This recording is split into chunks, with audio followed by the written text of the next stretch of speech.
Yo, what's going on, gang? Today I wanted to talk about recoil control to improve your aim in Call of Duty, man. Especially in rank play. Like, rank play, your shot definitely makes the difference. Having a really good shot is key.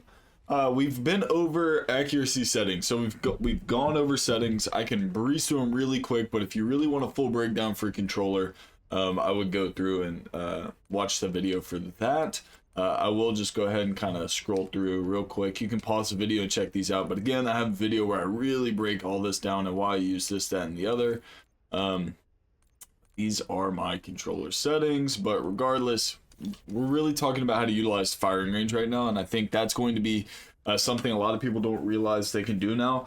So if you hit down on the D-pad, if you are on controller, it's gonna be down on the D-pad. You hit it once, you get this target, and this target's simple. This one just moves when you shoot it, so you know, every time you make it fall, it just goes further back until it's all the way in the back.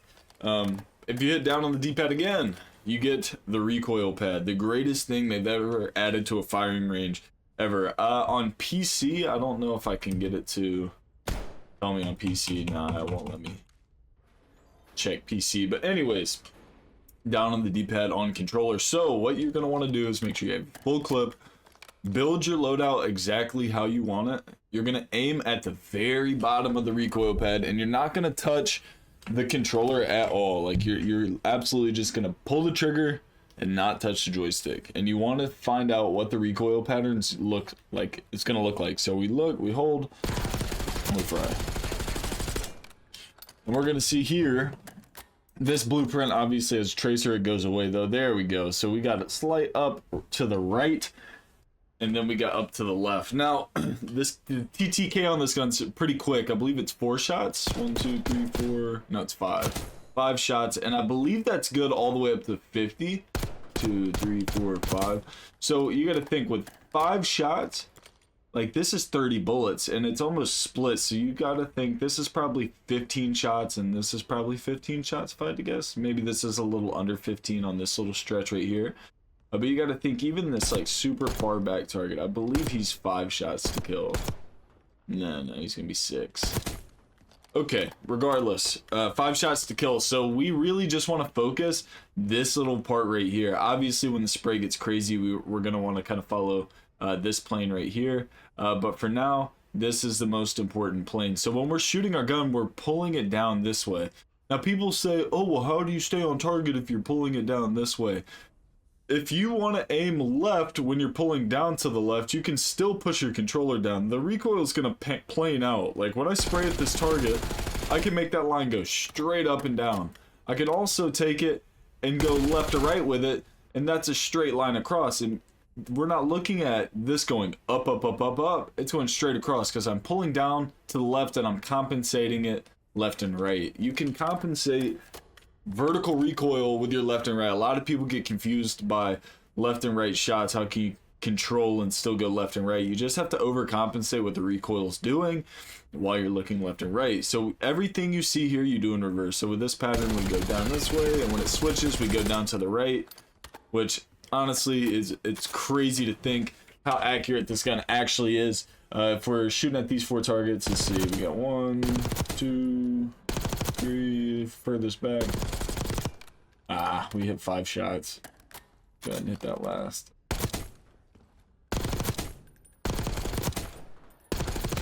There we go. Anyways, recoil practice. You could do this wall if you wanted to. I don't think it has a purpose because we have our recoil pad. You can back up from it if you want it to be a little more aggressive. It looks a little longer, a little taller because we backed up, and that still gives you a better idea of what we're looking at. So again, we're down left and then we're down right.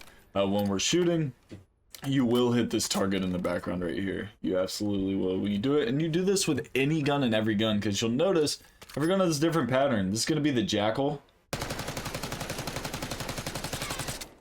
Jackal's almost just perfectly vertical. There's not much horizontal to it. It's going to be more down, slight left, and then back down. Just that kind of an aggressive rate. Now, the best way to keep the Jackal controlled for your horizontal, if you strafe left or right, the distance the bullet travels from the starting point to the furthest point, you can kind of keep those bullets and a little bit of a pattern, and then also rotational aim assist. So right here, when I'm aiming at this target and I'm moving left to right, you can kind of see a little bit of rotational aim assist. That kind of helps a little bit steady out, you know, with your left to right.